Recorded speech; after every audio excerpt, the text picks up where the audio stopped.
Hello everyone, my name is Pankaj and welcome to my YouTube channel biology with hills.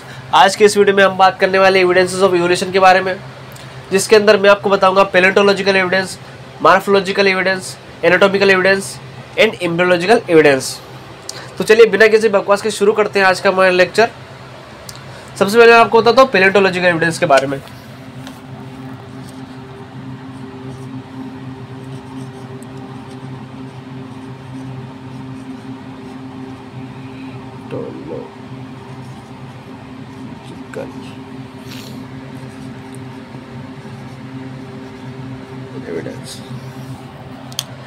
Palaeontological evidence simple से यानी fossils की study.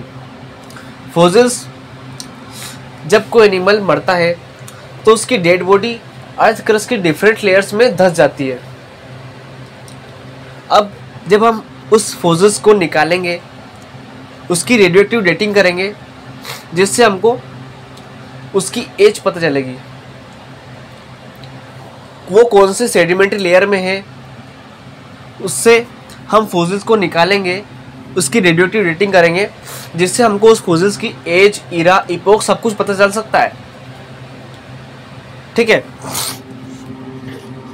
Study of fossils.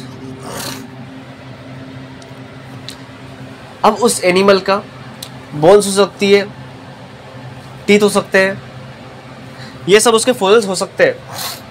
जब हम उसको निकालेंगे फिर उसकी रेडियोएक्टिव डेटिंग करेंगे, जिससे हमको पता चलेगी उसकी एज, इरा, इपोक्स।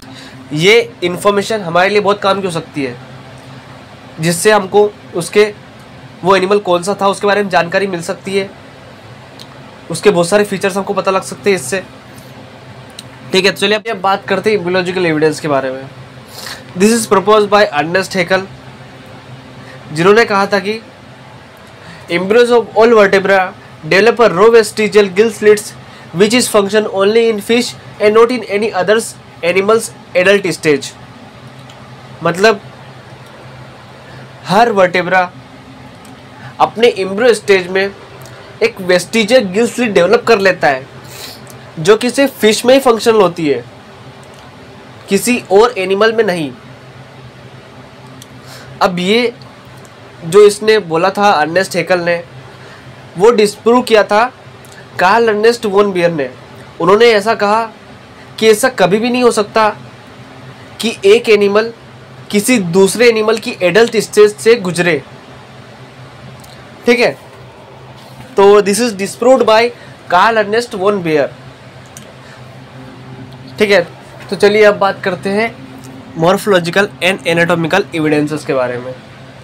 इसमें हमारे पास दो तरह के ऑर्गन होते हैं, पहला होमोलोगस ऑर्गन, दूसरा एनालोगस ऑर्गन। होमोलोगस ऑर्गन, ठीक है, पहले मैं आपको लिख के बताता हूँ।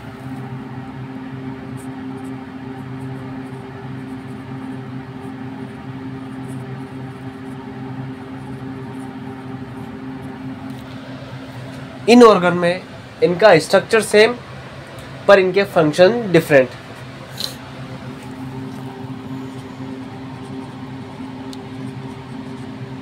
Same structure, different function. ठीक है, इनका स्ट्रक्चर सेम, इनके फंक्शंस डिफरेंट। इनके examples 4 limbs of humans, whale, bat, cheetah. जैसे कि 4 लिम्स ऑफ किसी ह्यूमन के किसी ऑब्जेक्ट को होल्ड करने के काम आते हैं, 4 लिम्स ऑफ बेट फ्लाइंग के काम आते हैं, 4 लिम्स ऑफ व्हेल तैरने के काम आते हैं, एंड 4 लिम्स ऑफ चीता रनिंग के काम आते हैं, रनिंग के काम आते हैं। ठीक है, तो इन सब का स्ट्रक्चर सेम होता है, लेकिन इनके फंक्शंस डिफरेंट होते हैं। ये ऑर्गन कॉमन एंसेस्ट्री शो करते हैं और डाइवर्जेंट इवोल्यूशन शो करते हैं। डाइवर्जेंट इवोल्यूशन, जैसे कि हम यहाँ देखते हैं, एक पॉइंट से निकल के पहले इनके स्ट्रक्चर सेम थे, लेकिन बाद में इनके फंक्शंस डिफरेंट हो गए। ठीक है, तो ये यहाँ से निकल के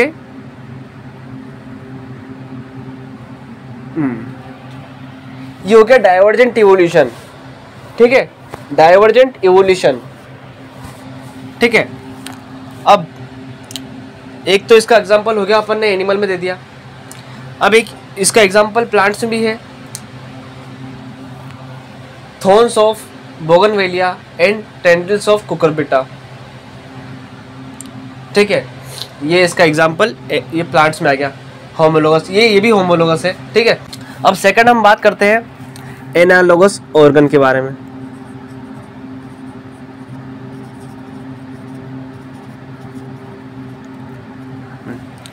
ये होमोलोगस ऑर्गन से डायरेक्ट उल्टा है।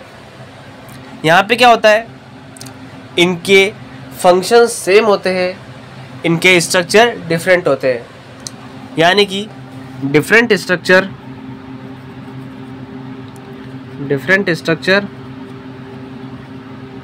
Same function. ठीक है, तो इसमें हमारे पास एग्जांपल है wings of bird and wings of butterfly. Wings of birds मतलब बर्ड के विंग्स और बटरफ्लाई के विंग का स्ट्रक्चर डिफरेंट है, लेकिन उनका फंक्शन कॉमन है, सिर्फ फ्लाइंग का।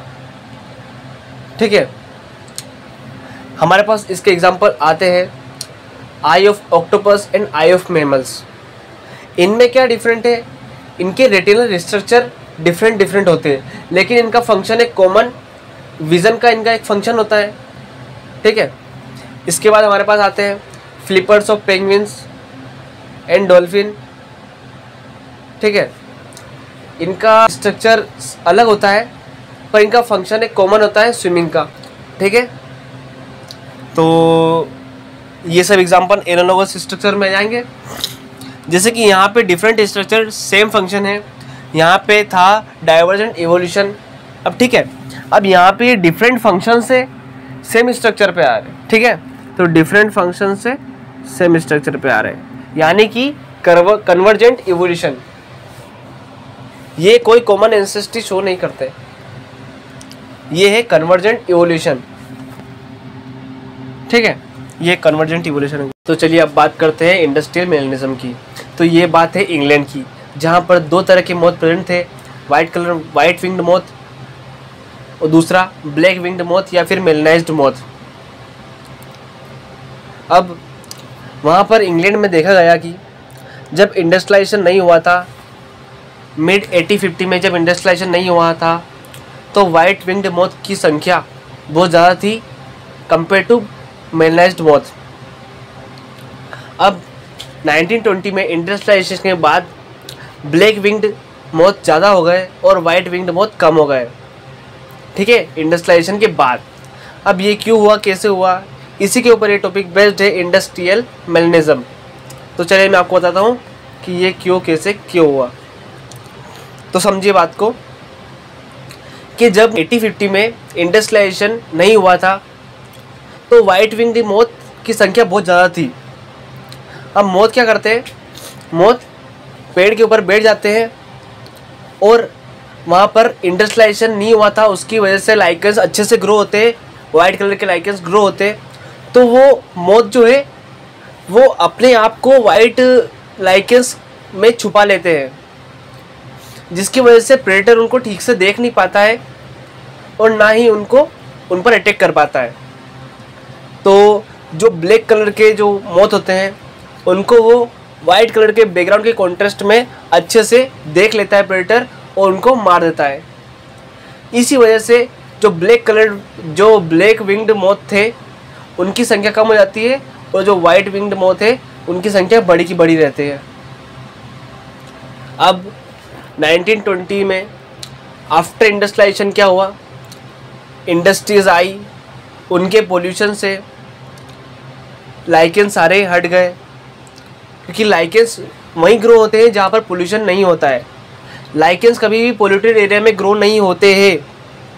ठीक है, अब इसकी वजह से क्या हुआ कि जो लाइकेंस थे वो सारे हट गए, तो इससे जो वाइट विंग्ड मोथ था वो ठीक से छुप नहीं पाता था, उसको प्रेडेटर आसानी से पहचान लेता था कि हाँ ये वाइट कलर का मोथ है और उस पर अटैक कर देता था।